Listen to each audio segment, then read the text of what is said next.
আজকে এখানে এসে কেমন লাগছে তোমার?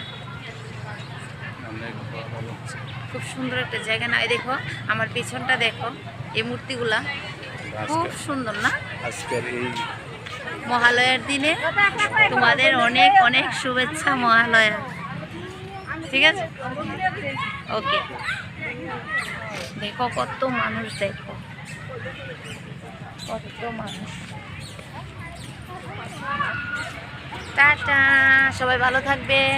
আর দুর্গাপূজার অনেক অনেক শুভেচ্ছা, অনেক শুভেচ্ছা।